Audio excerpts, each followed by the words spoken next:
তাই শেষ মেরেছেন? এত স্লো কেন? এবার 3.3 শীট দেখতে আছেন? কি আনছো?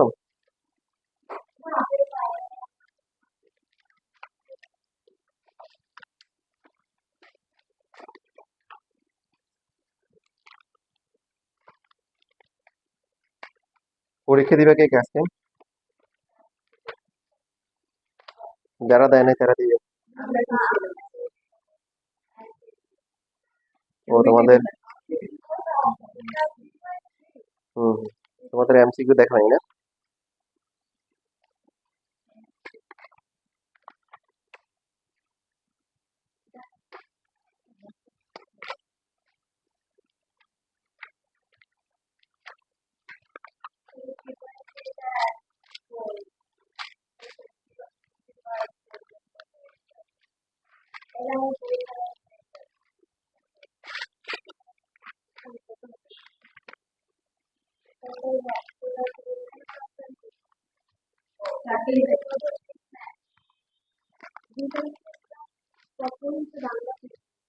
নাই, এখানে নাই।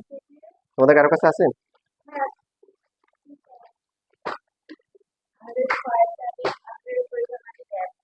আগেরটা হয়েছে?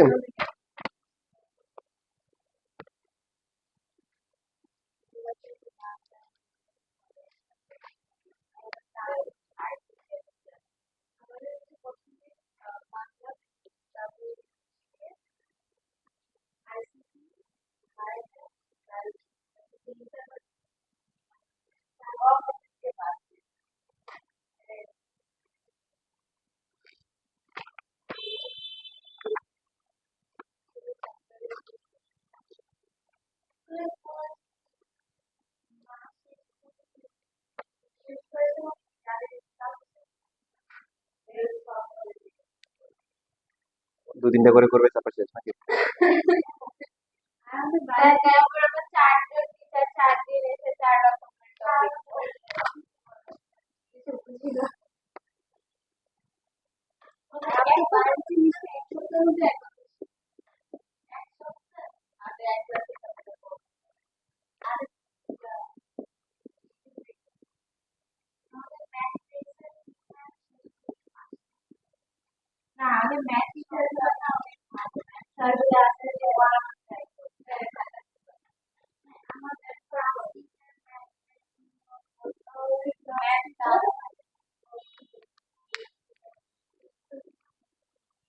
কিছু হইলে এখন আগেরটাতে আসো,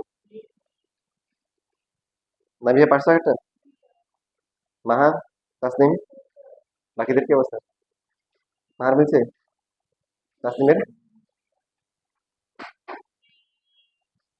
আর দেখো এখানে 4 নাম্বার যে ম্যাথটা আছে এখানে ত্রিভুজের যে ক্ষেত্রফল বের করতে বলছে, 3টে শীর্ষবিন্দু দেওয়া আছে বলছে, এবং ক্ষেত্রফলটা কি বর্জিত হবে। এই চ্যাপ্টার মেনলি ত্রিভুজের ক্ষেত্রফল সম্পর্কিত। কি বর্জিত মানে ক্ষেত্রফলে কি থাকবে না। তো দেখো তোমরা এখন আগের মতো 19 এর মতো যদি করো তাহলে অবস্থা কিন্তু অনেক অবস্থা ভালো হবে না। তোমাদের হচ্ছে টেকনিক শিখিয়েছি না, ক্ষেত্রফল কত হবে? হাফ, তারপরে 1 1 1 মনে আছে? তারপরে প্রথম বিন্দু পি, P-2, দ্বিতীয় বিন্দু কি 3, তারপরে হচ্ছে পি, P+2, এখানেও কি P+2। দেখো নির্ণয় কি কাজে লাগে। তারপরে বলছিলাম যে আমরা কি করবো, যেহেতু নির্ণায়কের বেসিক গুলো অনেক কষ্ট করে শিখলাম, সেগুলো কাজে লাগাবো। তো এটা হবে কত, -3 হবে, আর এটা কত হবে, +1 হবে। তারপরে এখানে কত হবে বলো, -2, এটা হবে -2 এর কথা যোগ করে এটা। দেখো এখন কত সহজ হয়ে গেছে। এটা হচ্ছে C'1 = C1 - C2, আর C'2 হচ্ছে C2 - C3। সো 1 এর জন্য কত আসবে, 6 মাইনাস কত, 6+2 আসবে 8, মানে 4 বর্গ একক, যা কি কি বলছি, পি তো আসে নাই।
লেখা হয়ে গেছে।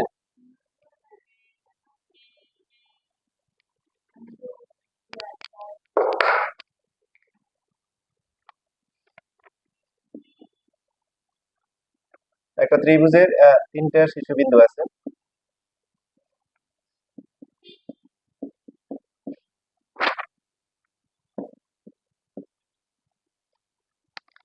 ক্ষেত্রফল দেওয়া আছে 9 বর্গ একক, আমাদেরকে প্রমাণ করতে হবে 7x + 5y প্লাস হচ্ছে কি 24 = 0, অথবা 7x + 5y মাইনাস হচ্ছে কি 12 = কি 0।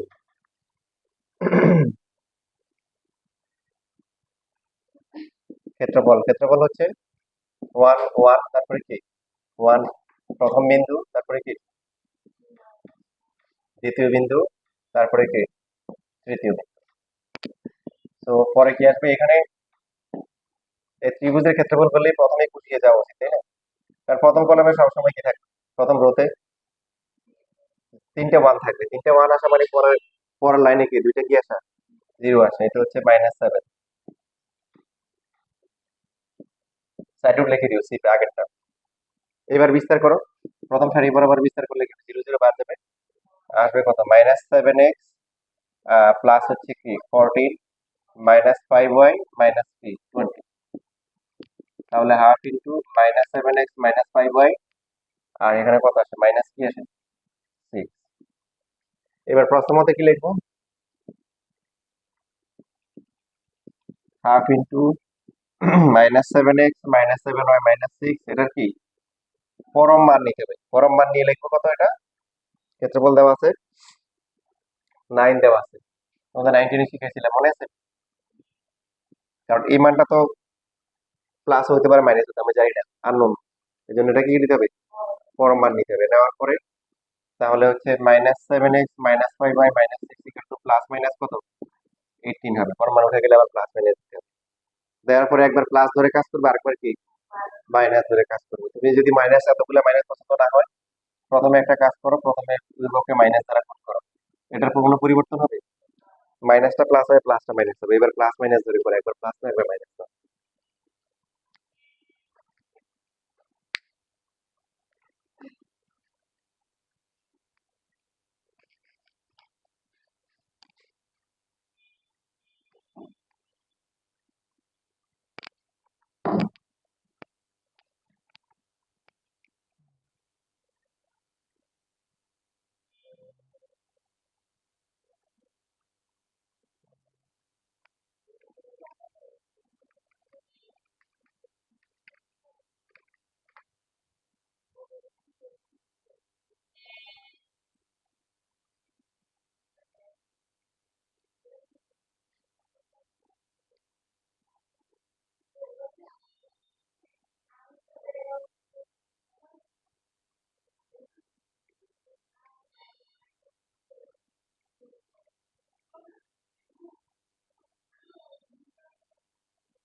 শেষ লেখা,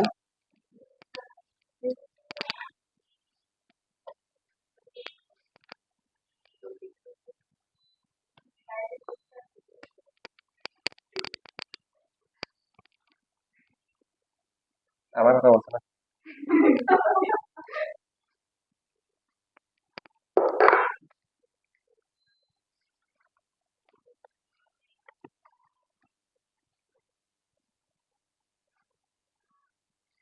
তারপরে দেখো এখানে 14-15 পারবা?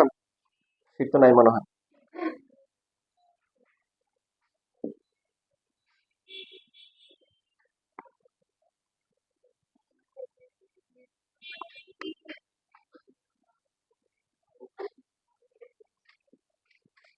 বি হতে আছে, বিটা উপরে দিলাম তাহলে।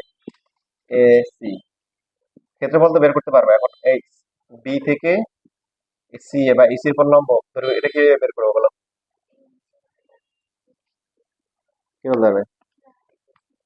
তোমাদের এরকম একটা ম্যাথ কিন্তু বোর্ডে আসছিল এসএসসি তে। তোমার আমি বলছিলাম যে এটা এইচএসসি থেকে নিচ্ছে।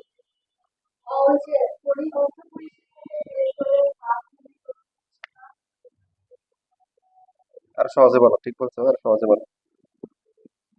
কি বলছো প্রথমে আবার বলো।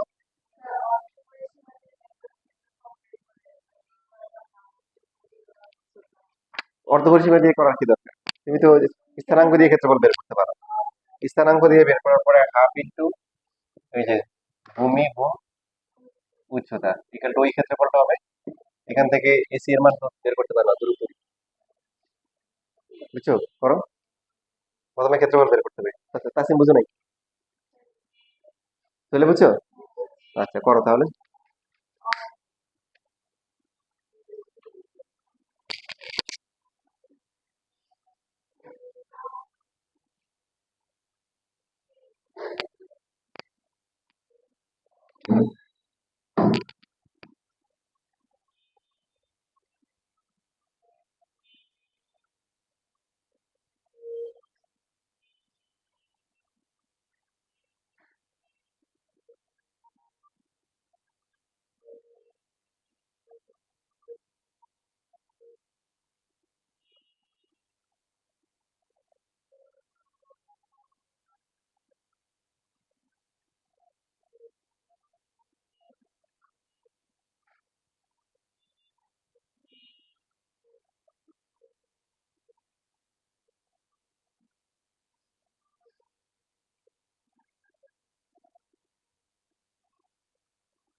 শেষ।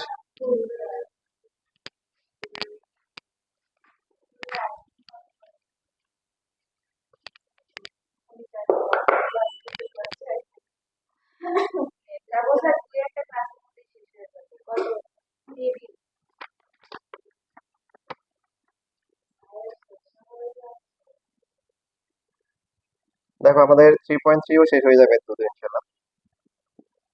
এটা আজকের এই যে লাস্ট লেন দাও তোমাদের যে আজকে ছুটি দিয়ে দিচ্ছে, এরপরে 0 0 একটা বিন্দু,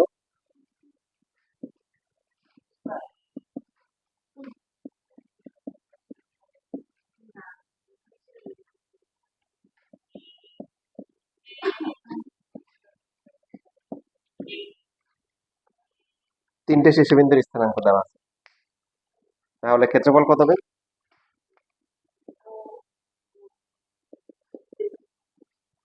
1 1 1, তারপরে কি 0 0,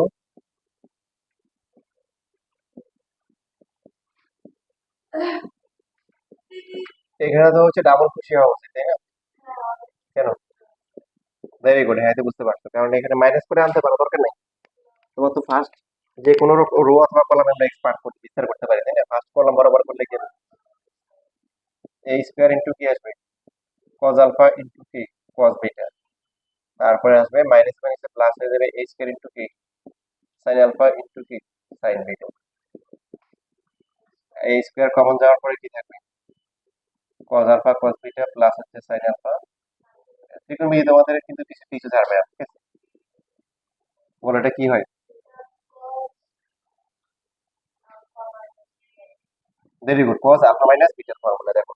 তো এখানে শীটে কি মানে প্রশ্নে যেটা বলা আছে সেটা দেখো কি বলছে, যে দেখাও যে আলফা ইকুয়াল টু বিটা হলে ত্রিভুজের ক্ষেত্রফলের মান সবচেয়ে বড় হবে এবং সবচেয়ে বড় ক্ষেত্রফলটি বা মানটি বের করতে বলছে। তো এই তো এখানে হচ্ছে ধ্রুবক, এই কি ধ্রুবক। তাহলে বাকি হচ্ছে হলো যে এখানে আছে কি ক্ষেত্রফলের মান সবচেয়ে বড় হবে যদি কজের মান সবচেয়ে কি হয়? বড় হয়, বড় হয়। কজের মান সবচেয়ে কি হয়? বড় হয়। কজের ম্যাক্সিমাম ভ্যালু কত? 1। তাহলে cos alpha minus beta equal to 1, cos কত ডিগ্রি মান হচ্ছে 1, cos 0 ডিগ্রি। তাহলে alpha minus beta equal to কি 0 ডিগ্রি, আলফা ইকুয়াল টু কি বিটা। শেষ, দেখানো হয়ে গেল যে আলফা আর বিটা যদি সমান হয় তখন হচ্ছে এখানে 0 আসবে, 1 আসবে, ক্ষেত্রফল সর্বোচ্চ হবে। আর তাহলে ক্ষেত্রফলের সর্বোচ্চ মান কত হবে? সর্বোচ্চ মান half into a square into কি 1, হাফ a স্কয়ার বর্গ একক। দেখো লেখা বন্ধ করে লেখা একসাথে লিখিও, আমার কথা শোনো, এখানে যাতে করে অনেকগুলো পারো। তোমরা এরপরে যে কাজটা করবে সেটা হচ্ছে 25-এর আগ পর্যন্ত সবগুলা করে ফেলবা। কত পর্যন্ত? মানে 24 পর্যন্ত। এর মধ্যে সমস্যা হলে তো আমাকে দেখাবা। ইভেন যেগুলো সমরেখ আছে, কি আছে? সমরেখ, ওই যে সমরেখ গুলো ঢাল দিয়ে করতে পারো। তবে এই ত্রিভুজ দিয়ে ধরে করাটা আরো ইজি। তিনটে বিন্দু সমরেখ হলে ক্ষেত্রফল কত? 0। তো নির্ণয় দিয়ে করবা, তারপর মাইনাস করে 0 এনে ক্যালকুলেশন করবা। ঢাল দিয়ে করার চেয়েও সহজ হবে।